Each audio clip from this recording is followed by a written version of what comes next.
오늘 우리에게 주시는 하나님 말씀을 받겠는데 두 절 말씀을 볼 거예요. 하나는 이사야 53장 말씀이고 하나는 누가복음 23장 말씀을 이 시간에 받도록 하겠습니다.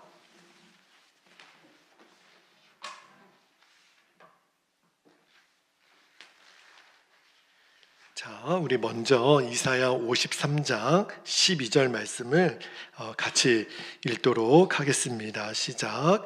그러므로 내가 그에게 존귀한 자와 함께 몫을 받게 하며 강한 자와 함께 탈취한 것을 나누게 하리니 이는 그가 자기 영혼을 버려 사망에 이르게 하며 범죄자 중 하나로 헤아림을 받았음이니라. 그러나 그가 많은 사람의 죄를 담당하며 범죄자를 위하여 기도하였느니라. 아멘. 마지막 부분에 범죄자를 위하여 기도하였느니라. 그 말씀을 여러분들이 꼭 기억하시고 한 구절 말씀만 더 보겠습니다. 누가복음 23장 34절 말씀도 함께 읽겠습니다. 시작. 이에 예수께서 이르시되 아버지 저들을 사하여 주옵소서. 자기들이 하는 것을 알지 못함이니이다 하시더라. 그들이 그의 옷을 나누어 제비 뽑을세. 아멘. 하나님 말씀입니다. 오늘 이사야 53장 12절 말씀, 그 다음에 누가복음 23장 34절 두 말씀을 좀 붙들고 오늘 설교의 주제는 용서의 십자가인데 설교 제목은 제가 용서의 십자가를 지는 사람으로 정했어요. 저와 여러분이 그래야 합니다. 여러분, 지금 우리가 고난주간 한복판에 있어요. 부탁을 드립니다. 절기를 절대 그냥 절기로 보내지 않기를. 사실은 목회를 오래 하다 보면 절기 설교가 어려워요. 성탄절도 그렇고 추수감사절도 그렇고 또 부활절도 그렇고. 왜냐하면 한 주제가 명확한데 그 한 주제를 가지고 해마다 말씀을 다르게 전해야 되니까 사실은 절기 설교가 쉽지 않은데 근데 주님이 계속 제 마음에 주시는 게 그냥 절기를 그냥 올해도 고난주간이 왔나 보다, 고난주간이 끝나면 계란 먹는 부활절이 오겠지 이렇게만 보내지 않기를. 정말 이번 절기 고난주간 우리가 사순절을 매일매일 그렇게 말씀 앞에 서며 달려왔잖아요. 이 고난의 절기를 정말 은혜 가운데 보낸 사람이 부활의 아침을 감격스럽게 맞을 수가 있는 거예요. 고난주간을 너무너무 아무렇지 않게 보낸 사람은 부활절이 와도 감격이 없습니다. 오늘 여러분과 좀 점검하고 싶은 거예요. 여러분, 예수님의 고난, 예수님의 십자가를 우리가 묵상하지만 그 십자가는 도대체 나와 어떤 관계가 있는 거죠? 왜 여기 앞에도 제가 붙여놨죠? 예수님의 십자가, 나의 십자가. 어떻게 예수님의 십자가는 예수님의 십자가고 나의 십자가는 나의 십자가죠? 어떻게 예수님의 십자가가 나의 십자가가 되냔 말이에요. 그래서 오늘 우리 스스로에게 물어봐야 돼요. 십자가는 나에게 무슨 의미지? 그냥 교회의 상징인가? 목걸이에 또 반지에 차에 걸어놓는 그런 상징인가? 또 어떤 사람에게는 고난의 이야기가 될 수 있을지 모르겠지만 우리가 어디까지 가야 되냐면 십자가를 여러분들이 떠오를 때 진짜 우리의 믿음이 정말 진짜 믿음이라면 내 삶을 변화시키는 능력까지 가야 됩니다. 내 삶이 달라지지 않은데 십자가가 나의 능력이 될 수가 없어요. 그러면 오늘 어떤 주제로 말씀을 나누기를 원하면 그럼 내 삶이 어떻게 달라져야 십자가가 내게 능력인가? 제가 지난 주일에는 십자가의 능력, 십자가의 도가 구원을 얻는 우리에게는 하나님의 능력이 된다 그랬잖아요. 종료주일 때. 그러면 도대체 그 능력의 핵심은 뭐냐면 내 삶을 변화시키는 거예요. 내 삶이 달라지는데 뭘 보면 알 수 있냐면 용서입니다. 용서. 오늘 설교 주제가 용서인데 내가 정말 예수님의 십자가의 능력을 내가 붙잡았다. 그러면 용서의 사람이 된다는 거예요. 여러분, 오늘 우리가 읽었던 이사야 53장은 별명이 있어요. 종의 노래라고 해가지고 이사야 53장에 보면 예수님의 그 고난에 대한 묘사를 너무 세세하게, 그게 너무 신기한 게 이사야가 이 성경을 쓸 때가 예수님 십자가 지시기 700년 전이에요. 아니 700년 전에 700년 후에 예수님이 십자가를 지시는 모습을 어떻게 그렇게 기가 막히게 묘사했나. 그죠? 정확해요. 근데 오늘 말씀에 보면 자 12절 후반부만 좀 볼게요. 후반부에 보니까 그가 자기 영혼을 버려, 예수님이 그렇게 하셨다는 거예요. 사망에 이르게 하며 죽음에 내어 준 거죠. 범죄자 중 하나로 헤아림을 받았음이니라. 마지막 부분이 중요해요. 그러나 보세요. 그가 예수님이 많은 사람의 죄를 담당하며 범죄자를 위하여 기도하였느니라. 이사야는 예수님이 십자가에서 범죄자들을 위하여 기도할 것을 어떻게 알았을까요? 그러나 하나님이 주시는 마음 아니면 있을 수가 없는 거죠. 그러나 정확해요. 예수님은 십자가 위에서 범죄자들을 위하여 기도하셨다. 여기 그러니까 이사야 53장 12절에 세 가지 핵심이 있어요. 하나는 예수님 스스로 자기 영혼을 버려 죽음의 길을 가셨다는 거예요. 두 번째는 범죄자 중 하나로 취급을 받았다. 예수님 그럴 수가 없죠. 예수님 죄가 없으신데 예수님 죄인의 편말을 붙이고 십자가에 달리셨어요. 그런데 오늘 말씀에 정말 중요하게 우리가 보아야 될 게 뭐냐면 범죄자를 위하여 기도했다는 거예요. 여러분 이게 십자가의 본질입니다. 그리고 자 오늘 우리가 읽었던 두 번째 본문인 누가복음 23장 34절 말씀을 볼게요. 자, 34절 제가 읽어드릴게요. 이에 예수께서 이르시되 아버지 저들을 사하여 주옵소서 자기들이 하는 것을 알지 못함이니이다 하시더라. 그들이 그의 옷을 나눠 제비 뽑을세. 여러분 오늘 이 말씀에서 이제는 우리가 십자가의 본질을 알아야 되는데 십자가는요 기도의 자리였어요. 예수님이 범죄자들을 위하여 기도하셨는데 그 기도의 내용이 뭐죠? 오늘 누가복음 23장 34절에 보면 예수님이 하셨던 기도의 내용이 바로 용서예요.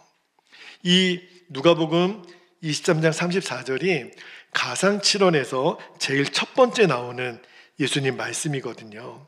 자, 그 뒤에 부분 다시 한번 볼게요. 아버지 저들을 사하여 주옵소서 자기들이 하는 것을 알지 못함이니이다. 이 말씀이 너무 유명하죠. 근데 우리가 쉽게 지나칠 수 없는 깊은 의미를 담고 있어요. 여러분 예수님은 지금 너무 극심한 고통 중에 계시잖아요. 육신적인 고통만이 아니에요. 병정들에게 로마 병정들의 조롱을 당했죠. 옷 벗김을 당하는 수치를 당했죠.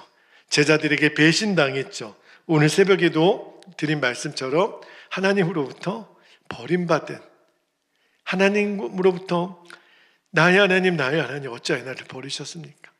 그 고통 속에 지금 예수님이 계시는데 근데 중요한 것은 그 와중에 예수님은 자신을 향해 악을 행하는 사람들을 위하여 뭐 하셨다고요? 기도하셨다는 거예요. 무슨 기도? 용서의 기도. 그러면 우리가 질문을 던져야 돼요. 왜 예수님은 그렇게 용서를 위한 기도를 하셨을까? 근데 오늘 누가복음 23장 34절에 보면 예수님이 그런 말씀을 하셨어요. 자기들이 하는 것을 알지 못함이니이다. 그러니까 예수님이 하나님에게 지금 변호하는 거예요. 하나님, 저들의 죄를 용서해 주세요. 왜냐하면 몰라서 그래요. 자기들이 지금 무슨 일을 하는지 몰라서 그래요. 하나님 제발 저들을 용서해 주세요. 여러분 이거는 예수님이 죄를 가볍게 여긴 게 아니에요. 오히려 반대죠. 인간의 무지가 얼마나 깊은 죄를 낳는지를 예수님이 아셨고 그 죄의 결과가 얼마나 끔찍한지를 아셨기 때문에 예수님이 그들을 위해 용서를 선언하시고 기도하신 거예요. 조금 전에 마지막 우리 찬양이 그때 그 무리들이, 제가 이 찬양을 늘 기억하는 이유가 있어요. 제가 중학교 2학년 때 예수님을 정말 인격적으로 영접할 때 중고등부 부흥회가 있었거든요. 그 MYF 수양회라고 이름하여 중고등부 부흥회 때 전도사님이 이 찬양을 가르쳐 주셨어요. 그리고 그때 그 무리들이 예수님을 십자가에 못 박았다고 했는데 그 찬양을 수십 번 부르는데 제가요, 그때 그 무리들 속에 제가 서 있는 체험을 했어요. 그러니까 여러분, 우리는 보통 이런 착각을 하죠. 어떤 악한 사람들 보면 나는 저 사람들과는 좀 달라, 이럴 때가 있거든요. 그러니까 비판하고 우리가 험담도 하고 비난도 하잖아요. 그런데 성경은 그렇게 말하지 않더라고요. 우리가 예수님을 직접 못 박지는 않았죠. 그죠? 벌써 2000년이라는 시간이 지났는데, 그런데 왜 그때 그 무리들 틈에 제가 서 있었을까? 그리고 왜 내가 못 박았다고 고백을 하는 걸까? 여러분, 지금 2000년이 지났잖아요. 예수님 십자가 지실 때. 근데 2000년 후에 있는 우리가 언제 예수님을 못 박았어요? 그런데 성경이 왜 우리가 예수님을 못 박았다 그러냐면, 우리가 직접 망치질을 한 거는 아니지만 우리의 죄가 예수님을 십자가에 못 박은 거예요. 그래서 내가 예수님을 못 박았다고 표현을 하는 거예요. 여러분, 그래서 우리는 누군가를 정죄할 수 있는 위치에 있을 수가 없습니다. 왜 그렇죠? 내가 역시 동일한 죄인이니까. 우리가 그 죄인이에요. 여러분, 사도 바울이 로마서 3장 23절에 이렇게 말하죠. 여러분, 너무 유명한 말씀이에요. 모든 사람이 죄를 범하였음에 하나님의 영광에 이르지 못하더니. 여러분, 이 로마서 3장 23절에 있는 모든 사람 중에 여러분은 들어가요, 안 들어가요? 당연히 들어가죠. 모든 사람이요. 예외가 없다는 거예요. 그런데 죄인인 그런 내가 하나님 앞에 오늘도 설 수 있는 이유는 하나예요. 예수님이 우리를 위해 기도하셨기 때문에 그래요. 예수님 뭐라고 기도하셨어요? 아버지, 저 맞은철의 죄를 용서해 주세요. 몰라서 그래요. 저가 하는 일을 몰라서 그렇습니다. 그 예수님의 기도 때문에 우리가 산 거예요. 이 기도가 우리의 생명을 살린 거고, 이 기도가 우리의 죄를 덮은 거고, 이 기도가 우리를 거듭나게 한 거예요.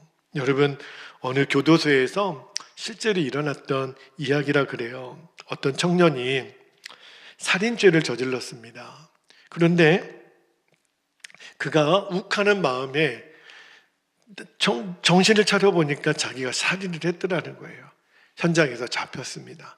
그래가지고 이제 교도소에 들어갔는데 너무너무 억울하고 화도 나고 후회도 되고 스스로 용서가 안 되는 거예요. 그리고 세상도 나를 용서하지 않겠지? 그렇게 하루하루를 정말 미치게 살았어요. 그렇게 페인처럼 살았는데 어느 날 누가 면회를 왔습니다. 누가 면회를 왔냐면 내가 살인을 저지른 그 사람의 어머니가 온 거예요. 그 어머니가 와서 면회를 와서 뭐라고 말하냐면, 쳐다볼 수도 없었죠. 내가 그 사람의 자녀를 죽였으니까 얼굴도 못 들고 있는데 그 어머니가 이렇게 말을 하더래요. 나는 당신을 용서합니다. 믿을 수가 없는 말을 하더라는 거예요. 정말입니까? 저를 용서하십니까? 근데 믿어지지가 않아서, 그러면 저를 왜 용서하십니까? 그때 그 어머니가, 죽은 아이의 어머니가 이렇게 대답을 했대요. 예수님이 나를 먼저 용서하셨기 때문에 나는 당신을 용서합니다. 그 한마디가 이 청년의 인생을 바꿨습니다. 매일 눈물로 회개하고, 그리고 감옥 안에서 성경을 읽고 새로운 삶을 살기 시작했어요. 감옥 안에서도 다른 사람을 위로하고 자신의 삶을 나누고 복음을 전하는 사람이 됐다는 거예요. 실제 있었던 일입니다. 여러분, 용서는요, 단순한 감정이 아니고요. 한 사람의 인생을 완전히 바꾸는 능력이에요. 자, 그런데 우리가 여기서 어떤 질문이 있냐면, 용서를 우리가 한두 번 드린 게 아니죠, 설교를. 그런데도 왜 우리가 용서가 안 되나? 최근에 어떤 분에게 상처를 당해서 너무너무 힘겨워하는 분을 제가 여러 번 상담도 하고 기도도 하고 그렇게 지내는데, 여전히 그분 마음 안에 자기에게 상처를 준 가해자가 용서가 안 된다는 거예요. 그래서 용서해야 승리하시는 겁니다. 아무리 얘기를 해도 저한테 그러는 거예요. 당신이 내 입장이 되면 그렇게 말할 수 있겠냐고. 내 입장이 안 되면 그런 말 하지도 말라고. 상처가 너무 깊더라고요. 억울하니까, 잊혀지지 않으니까. 그래서 그분이 그래요. 나는 절대 그 사람을 용서할 수 없다고. 근데 여러분, 한번 생각해 볼까요?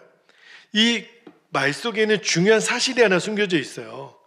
우리가 만약에 어느 누군가를 용서하지 않는다면 우리는 계속 그 사람에게 묶여 있는 거예요. 이렇게 얘기하죠. 나는 사람을 미워하지는 않지만 그 사람이 저지른 죄는 용서할 수 없다. 아니요. 그렇게 말하는 것 자체가 그 사람에게 묶여 있다는 거예요. 왜 그러냐면 용서하지 못하는 마음을 내가 간직하고 있는 한 자유함이 없습니다. 여러분, 오히려 우리를 자꾸 가둬요, 감옥 속에. 여러분, 누군가를 미워하잖아요. 내 몸이 말라요. 분노는요, 생각을 흐리게 합니다.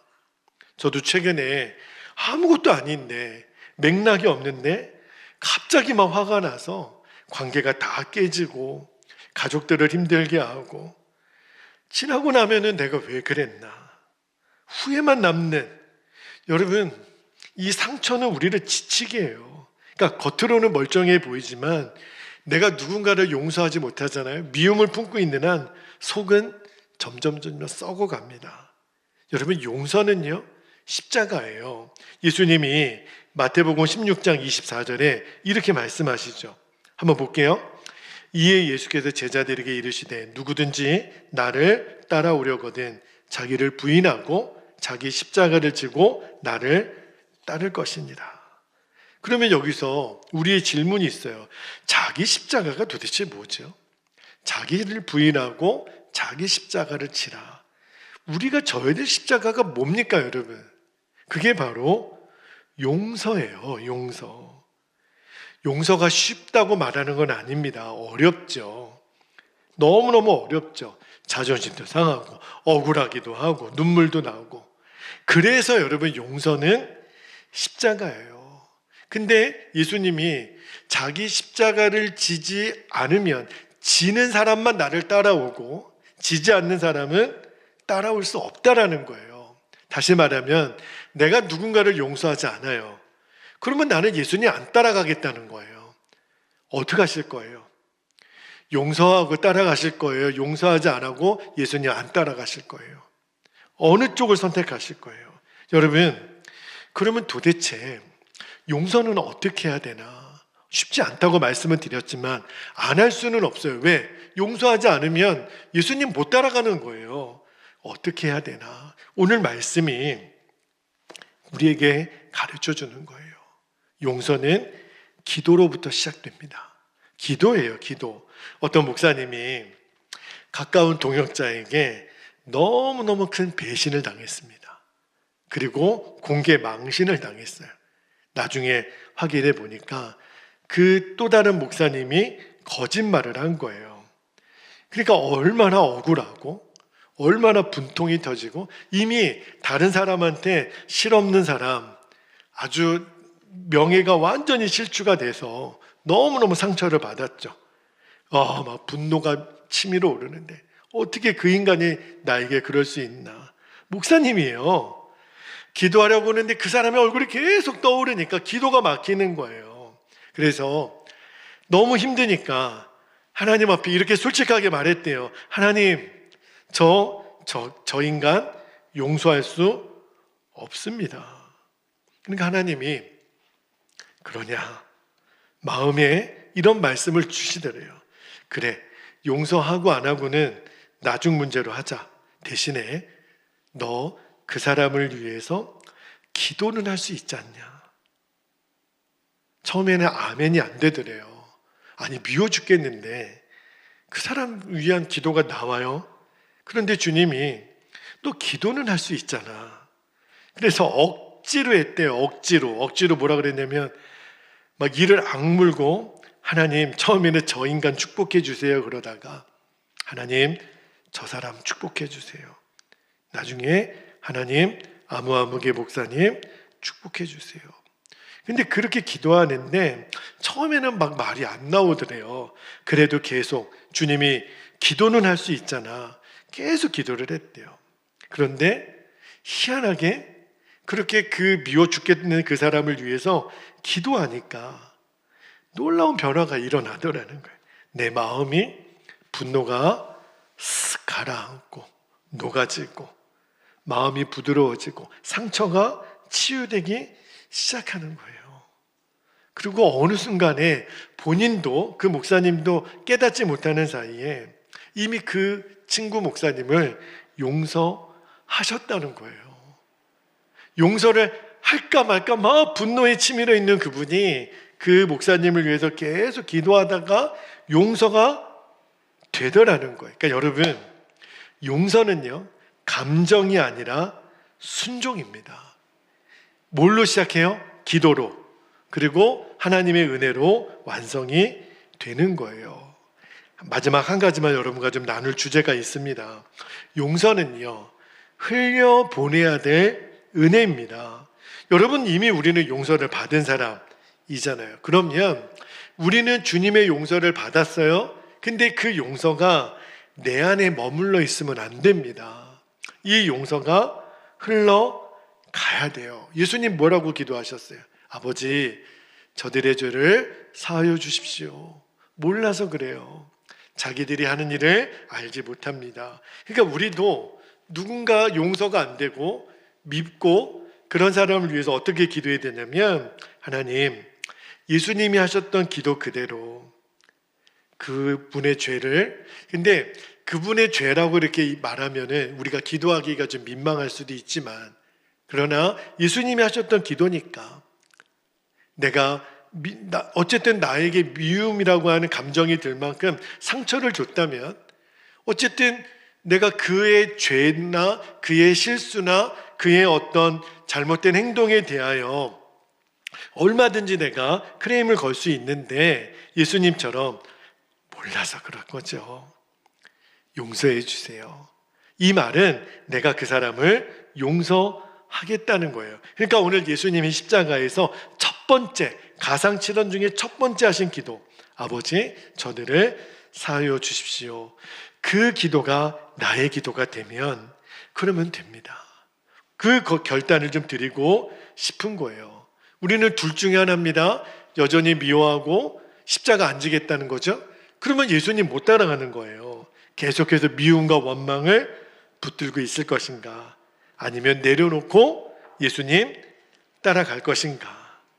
여러분, 오늘도 우리가 기도 중에 그런 사람이 떠오를 수 있어요. 의외로 가까이 있는 사람이 대부분입니다. 가족들이 그렇고요. 근데 하나님이 오늘 이 밤에 저와 여러분을 다루기를 원하시는 거예요. 제가 오늘 새벽에도 우리 주변에 버림받은 그런 아픔을 갖고 있는 사람들이 의외로 많습니다. 나는 외톨이인 것 같고, 나는 존재감이 없는 것 같고, 나는 쓸모없는 것 같고, 내가 여기 있을 필요가 없는 것 같고. 제가 목요일 날 말씀을 드렸잖아요. 어제 새벽에 월요일 날, 화요일 날 제가 말씀을 드렸나요? 극동방송에서 기도를 하는데 어떤 분이 기도 제목을 보내오신 거예요. 교회가 상처를 줬다고. 그래서 우리 가족이 떠돌아다니는데 좋은 교회 만나게 해달라고 그런 기도 제목이 왔는데, 제가 기도하기 전에 그분에게 멘트를 하나 드렸어요. 혹시 이 기도 제목을 보내신 분이 이 방송을 듣고 계실지는 모르겠지만 성도님, 어디 가서 교회가 상처를 줬다고 말씀하셔서는 안 됩니다. 여러분, 왜 교회가 상처를 줘요? 아니, 교회가 상처를 줬다라는 말이 어디 있어요? 그 뒤에 악한 영이 우리에게 역사한 거죠. 그렇죠? 입은 삐뚤어져도 말은 바로 해야죠. 어떻게 교회가 나에게 상처를 줍니까? 우리는 마귀가 우리를 서로 미워하고 용서하지 못하게 하는 거기에 다 넘어진 거죠. 여러분, 제가 왜 이 말씀을 드리냐면, 용서는 감정이 준비되어야 하는 게 아니더라고요.